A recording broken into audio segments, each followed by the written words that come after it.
Hello guys, good morning. So, holiday po ngayon, May 1, Labor Day. So, wala tayong ginagawa. Nasa Cotabato po ako ngayon. So, nandito ako ngayon guys sa aking flower garden na maliit lang na space. So, binisita ko sila at nililinis-linis ngayon. So, ngayon may time na po tayo na maglinis kasi medyo matagal ko na silang hindi nahahawakan. So, nakikita ko ngayon na talagang umusbong na sila. Dati-dati kasi dinidiligan ko lang to. So ngayon, talagang nagbigay na sila ng tuwa at saya sa akin. Pakiramdam to kung tuwing ako ay pumunta dito. So ito guys, oh, yung aking bamboo tree, super laki na. Ayan.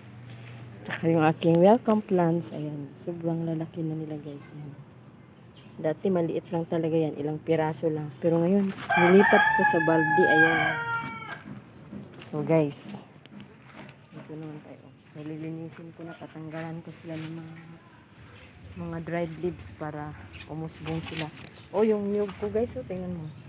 Di ko sukat akalain na mabuhay siya dyan sa ano lang, sa ibabaw ng gulong. Pero tingnan mo, sobrang laki na guys. So, natuwa talaga ako pag tuwing tinitignan ko. Itong aking mga dito banda, oh, parang wild. Parang nasa gubat-gubat na ako na nasa syudad. Ayan. Ito guys, tingnan mo ito guys. Oh. Dati maliit pa yan masyado. So meron akong ano dito, money tree. Ayan ang money tree guys. Eh. Maliit pa. Sapat. Yan. Ito na side naman guys. Yung aking mga snake plant. Ayan. Sobrang lalago na nila. Oh. Dati ang liliit pa nito. Tingnan mo itong isa, oh. Oh, ibang variety. Hala, may frog pa sa ilalim, oh. Ayan ang frog, oh. Wow, ang ganda naman. Sarap-sarap ng tulog ng frog dyan, oh, sa ilalim ng ano niya, oh. Ayan, guys.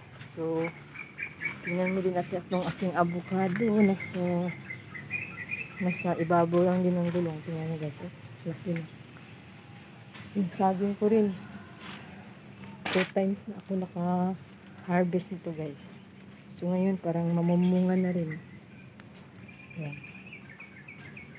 So ito guys yung kalamansi. Ay, may bunga sila guys. Oh, ayan. Maraming bunga. Yung aking bougainvillea nagsimula ng lumago. Oh, meron pang pugad ng ipon guys. Oh. Ayan. Ayun, may ibon guys. Ayan.